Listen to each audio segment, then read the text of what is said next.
Yeah, do you think they're gonna get caught in like this weird? I mean, they signed Diaz and Peterson. It seems to me as kind of like stopgaps, maybe to get to Geloff and just these this next generation. But do you feel like that this kind of win now stopgap approach could hinder the development of guys like Allen? Do you feel like, or do you think Allen, maybe everyday thing isn't good for, like isn't maybe taking some days off could actually help him as well? What do you think about that balancing of this win now kind of attitude? Because Kotze sounds like I think he said a couple days ago, he's like, watch out, we could be buying at the deadline, like he still believes in this team, Yeah, that seems like a potentially overly optimistic. He's gonna be optimistic. He's not gonna say anything different going into the Yeah, season. of course. So Yeah, that's of course. you Yeah, understand yeah, that. yeah. But yeah, I think that's a really good point. Like how, and that is a major question for me going into the season is where does this year fit into the rebuilding plan? Like where does this, how does this fit into the timeline? And it's clear that they're not just turning it over to the kids, to the young guys, Yeah. because if they did, they would have Nick Allen playing 150 games at shortstop, but instead they're going to platoon him with Aledmys Diaz because Aledmys Diaz hits right-handed pitching better. Yeah. Whereas if you think slash hope that Nick Allen is going to be an everyday player at some point, then I think it would make sense to consider giving him a lot of starts against right-handed pitchers and seeing if he can kind of make the progress that you're hoping to see. So it's a balance. It's always a balancing act between letting a player go out, like a young player go out there and potentially fail and hope that the progress kind of grows out of that. One counter to that would be what they saw with Pache last year, where they did run him out there as the everyday center fielder for 3 months, and he wasn't able to kind of make that breakthrough hitting wise. And I don't necessarily know that it shook his confidence or affected his confidence because he seemed upbeat all through it, and he seemed upbeat again this spring.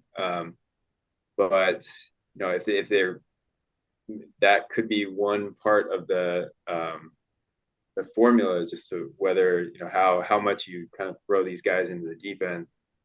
But yeah, it's obvious that they're not just going, hey, we're going to let these kids, bring these kids up and let them sort of take their lumps for a little while. Um, I I think part of it is that even though outside expectations are clearly very very low for this team this year, just the way that last season played out just was not did not sit well with a lot of people in the organization. There was a priority on making the major league team more competitive this year, even if they're not going to Yeah. compete for the division. Bringing in guys that are Mhm. more veterans, have track records, can maybe give more competitive at bats, or at least lend a little bit of stability to the lineup. That was a priority as well. So I I don't wonder. know at what. Oh, go ahead. Yeah, I wonder too. Like another like sort of another perspective could be as well that if you have a couple of these veterans on these short-term deals, Aledmys Diaz goes out there and just rakes. I mean, you're able to, if he does that before the trade deadline, you're able to get something for him. Sort of like how they did with Betancourt last year. They just sort of picked him up, and he did pretty good for 2 months, and they turned around and traded him. Yeah. If Nick Allen does well for 2 months, you're not going to trade him. And you know, if you're trading away somebody like Sean Murphy, who still had 3 years of control, I don't think, I think, you know, I think you've made a higher level decision that like we're, we're not going to be winning the World Series next year either. So you might as well see what these guys do, and if they're their own like sort of scratch off ticket, one of them ends up being good, you can get another you can get another prospect for him too. But Yeah, no, I think that's definitely a potential part of it too. And I mean, both Diaz and Peterson are on 2-year deals. So Yep. Yeah.